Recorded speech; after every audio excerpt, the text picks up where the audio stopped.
Viewer discretion is advised. Being a researcher with the Foundation is petrifying, to say the least.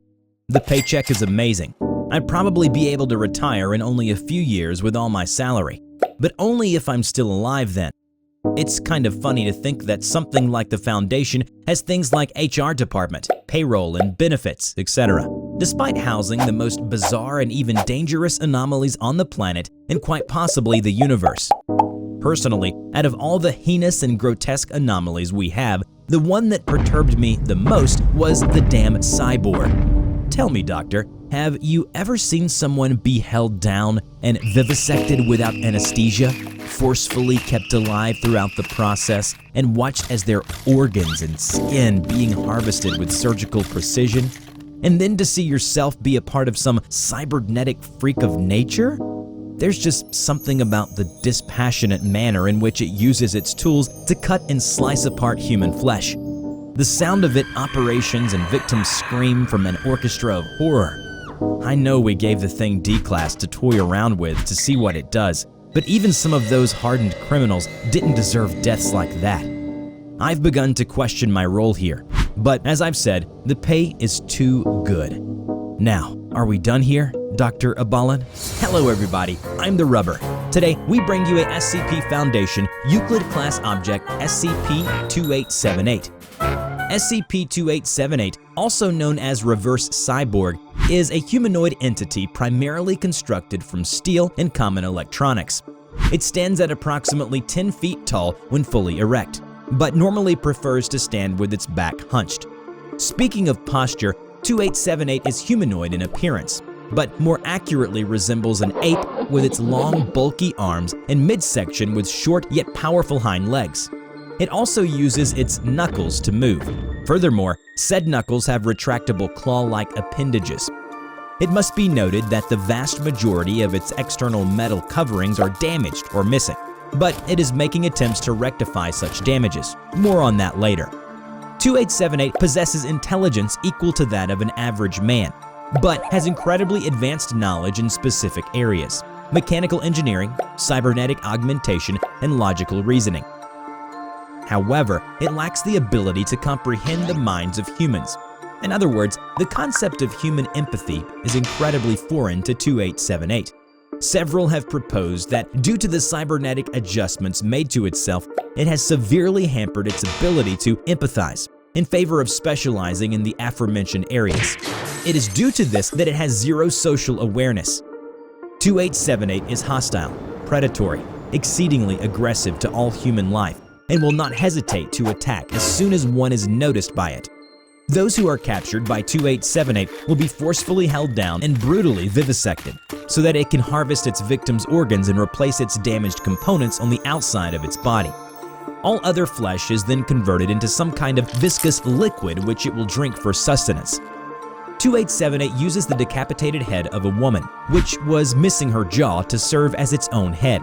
The head can see and hear, but only make throaty grunts and gurgles. On one or two occasions, the head was capable of providing some words in Spanish with great effort. In locations where its steel plates are missing, on its techno-organic flesh, it has transplanted the skin of multiple individuals on top of it as a replacement. No wastes have been found from 2878. Researchers assume that all that is consumed is absorbed into its body, wasting nothing.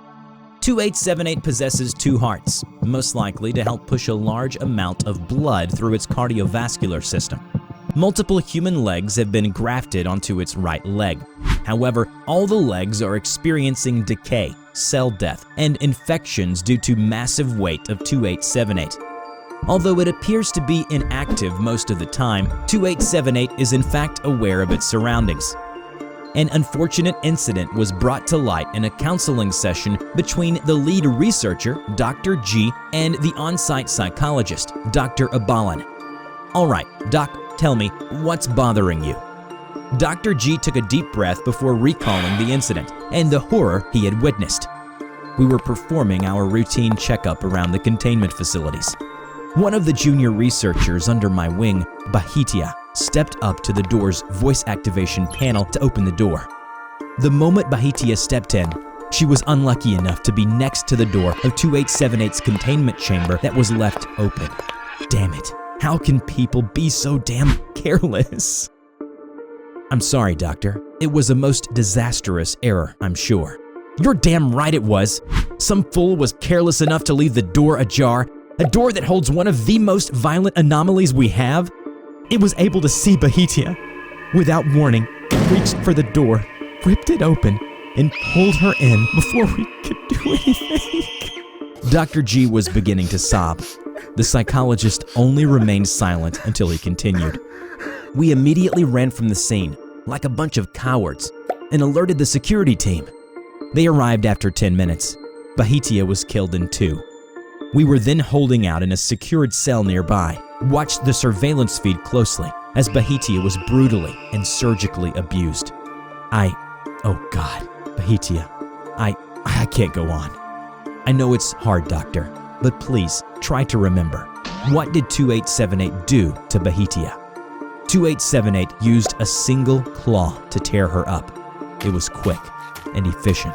It prevented her from bleeding out.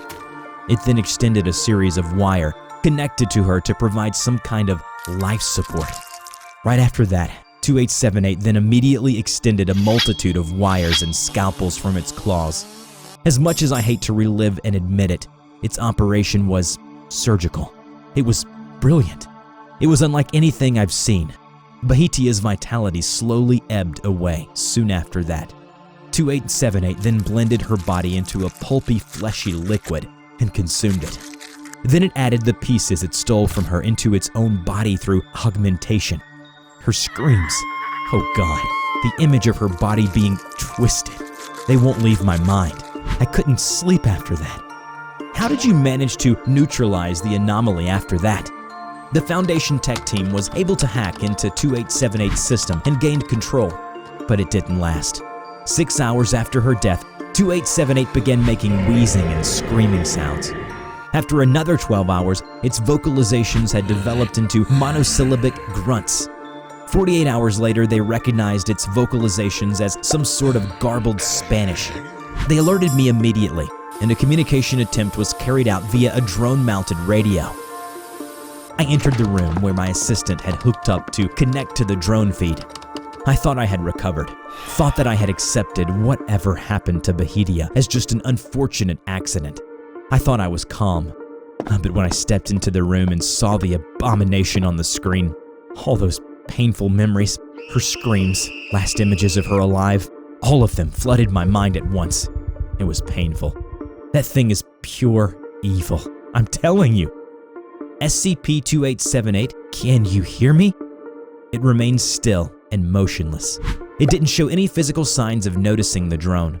Through its garbled vocalizations, I could hear my name being spoken and could tell that it wished me harm via the means of lacerations and at the same time wanted me to help it improve itself via augmentations.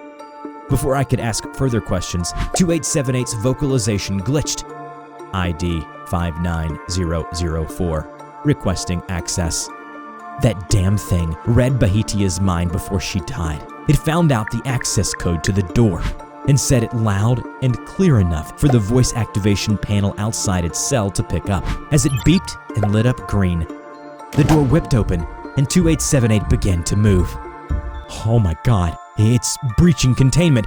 Shut it down, shut it down! I'm trying. It's resisting my attempts at gaining control. I couldn't get through to it. Oh God, it has blocked us out. But it was too late.